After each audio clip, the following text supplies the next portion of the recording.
जी अस्सलाम वालेकुम, यासीन आपके साथ हाजिर है इस मार्केट ओपनिंग प्रीव्यू के हवाले से। आज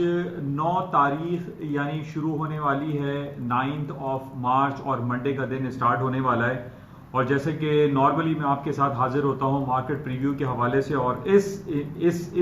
इम्पोर्टेंस के साथ कि जनाब सैटरडे और संडे में कौन सी ऐसे खास इवेंट गुजरे हों जिसका इम्पैक्ट मंडे की मार्केट ओपनिंग पर पड़ता है।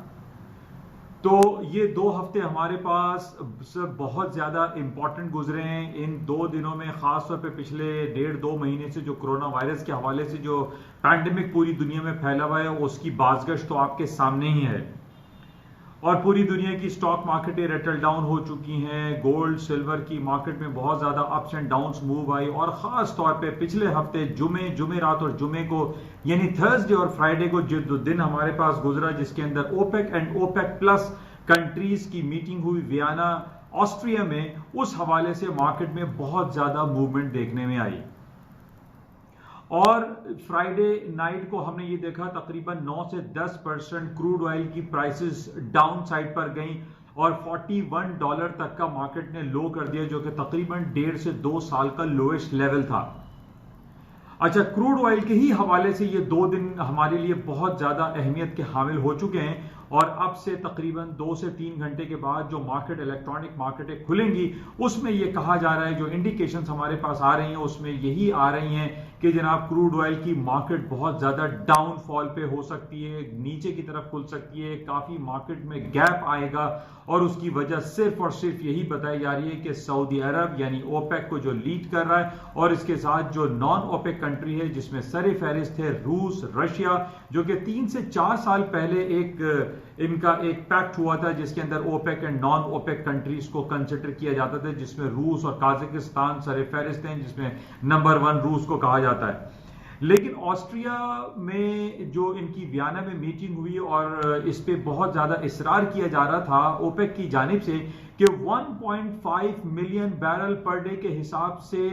प्रोडक्शन को कट किया जाए, लेकिन इस कट को राजी ना हुआ रूस ने बहुत सख्ती के साथ इसको बरहमी का इजहार करते हुए इस मीटिंग को खत्म किया, रिजेक्ट किया। और सऊदी अरब यानी ओपेक की जो एक डिमांड थी कि जनाब प्राइसेस जो कि बहुत लोएस्ट लेवल पर हैं उनको ऊपर लाने के लिए जरूरी है कि प्रोडक्शन को कट किया जाए और 1.5 मिलियन बैरल तक को कट किया जाए। और इसका हमें मालूम है कि दिसंबर में जो लास्ट इनकी ओपेक की मीटिंग हुई थी उसमें already 2.1 million barrel already cut हो रहा है। लेकिन इसके अलावा सऊदी अरब खास तौर पे इस बात पर बरमला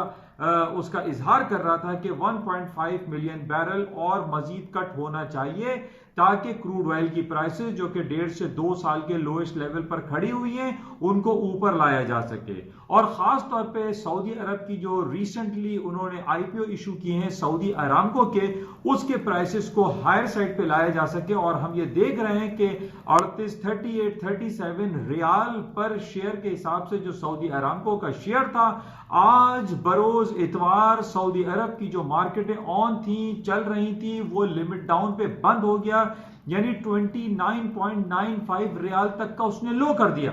और मार्केट 30 रियाल पे क्लोज हो गई। अराउंड 9% सऊदी अरामको की प्राइसेस डाउन हो गई।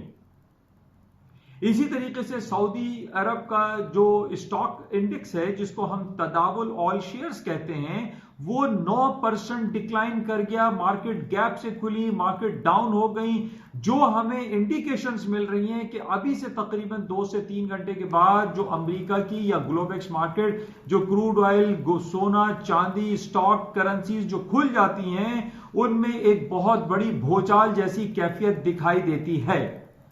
यानी जैसे मैंने आपसे पहले भी कहा था कि हमारे पास सैटरडे संडे में ये 2 मार्केटें होती हैं सऊदी अरब की, जिसमें हमें इंडिकेशंस मिल जाती हैं कि पूरी दुनिया की जो ग्लोबेक्स मार्केट खुलेंगी उनमें क्या कुछ होने वाला है। तो ये इंडिकेशंस हमारे पास आ गई हैं कि जनाब मार्केटें डाउन साइड पर होंगी। और ये जुमेरात और जुमे से ये बात चल रही थी जब ये इशारे हमें मिलना शुरू हो गए कि सऊदी अरब और रूस के दरमियान जो ओपेक की मीटिंग, ओपेक प्लस की मीटिंग हो रही है, ये दोनों एक पेज पर दिखाई नहीं देते।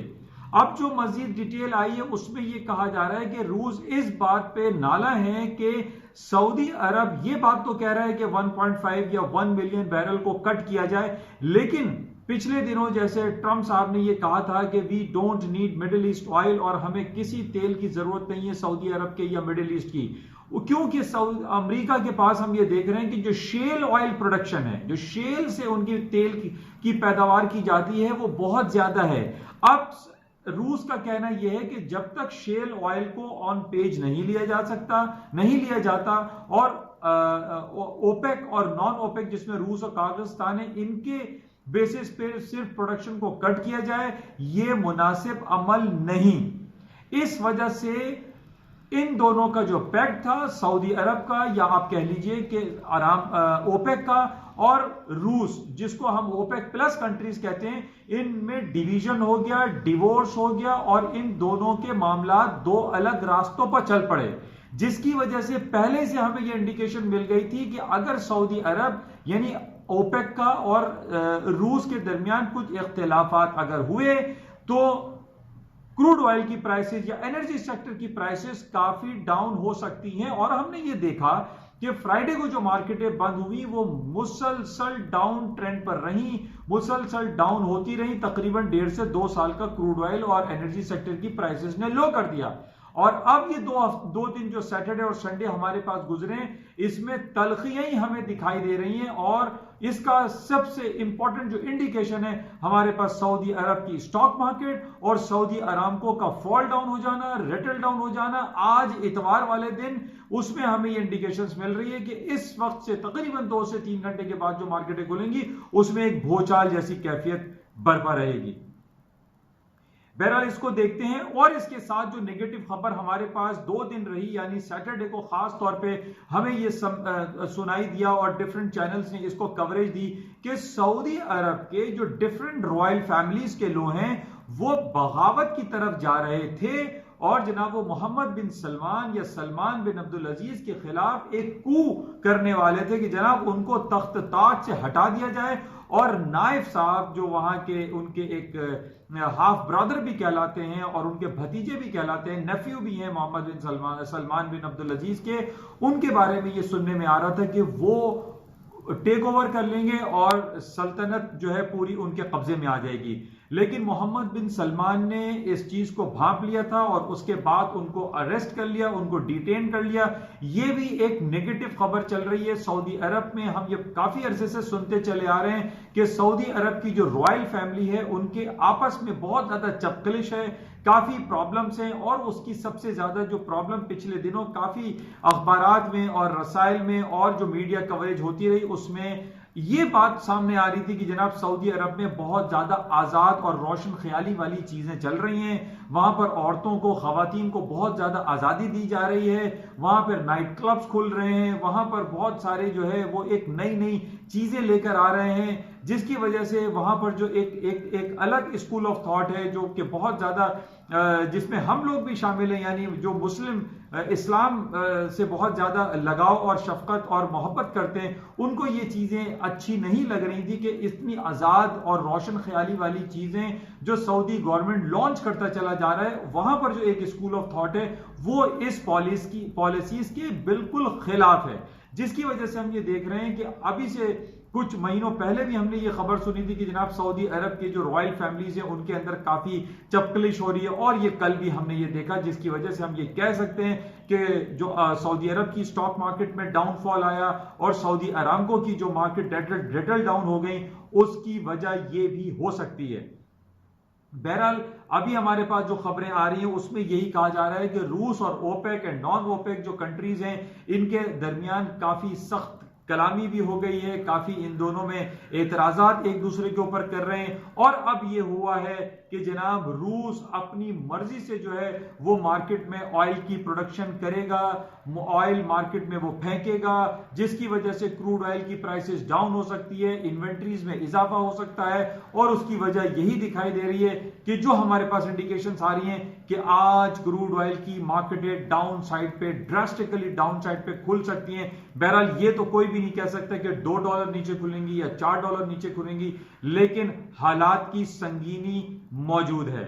बहरहाल इसको अभी कुछ घंटों के बाद हम देखेंगे। लेकिन जैसे कि मैंने आपसे पहले भी कहा था कि जब भी हालात की संगीनी रहती है, चाहे वो क्रूड ऑयल हो, अमेरिका की स्टॉक मार्केट हो या गोल्ड एंड सिल्वर हो, उसका हालात की नेगेटिविटी का असर गोल्ड में तेजी गिरदानी जाती है। गोल्ड की कीमतें उस दिन हमने जब फ्राइडे को देखा कि एट सडन बिल्कुल आखिरी लम्हात में 1692 का मार्केट ने हाई करके मार्केट 1670 तक आ गई। लेकिन जो हालात इन ओपेक एंड नॉन ओपेक के हवाले से हमारे सामने इन सैटरडे और संडे में आए हैं, इसमें ये बजाहिर दिखाई दे रहा है कि एक बहुत ज्यादा टेंस हालात दिखाई देते हैं, खासतौर पे रशिया और सऊदी अरब या ओपेक जो कंट्रीज हैं। तो इन बेसिस पे हम ये कह सकते हैं, और खासतौर पे जो कोरोना वायरस एपिडेमिक का जो सिलसिला आपके सामने, इन बेसिस पे स्टॉक मार्केटें डाउन साइड पे खुल सकती हैं, तेल की कीमतें डाउन साइड पे खुल सकती हैं और सोने और चांदी में तेजी आ सकती है। बहरहाल इसको 2 से 3 घंटे के बाद हम देखते हैं कि क्या सूरत हाल होती है और मार्केट किन लेवल्स पे खुलती है। लेकिन फिलहाल अभी तक की जो खबरें, उसमें यही बताया जा रहा है कि मार्केट एक डाउनफॉल पे खुलती हुई दिखाई देती हैं, ऑयल की और स्टॉक मार्केट है, जबकि सोने चांदी में तेजी हो सकती है। बहरहाल इसको देखते हैं कि 2 से 3 घंटे के बाद क्या होता है। ये मेरी एक तज्जियाती एक रिपोर्ट होती है, इसमें गलत भी हो सकता है, मैं गलत भी हो सकता हूं, लेकिन एक तज्जिया आदमी करता है, वो तज्जियाती रिपोर्ट मैंने आपके सामने पेश की है। इसको देखते हैं कि आफ्टर 2 और 3 आवर्स मार्केट में क्या होता है। इंशाल्लाह रास्ते में रहेंगे। जाते हुए मैं आपसे जरूर ये कहूंगा कि इस यूट्यूब चैनल को प्लीज सब्सक्राइब जरूर कीजिएगा, जिसका नाम है NI on market by Yasin. Thank you.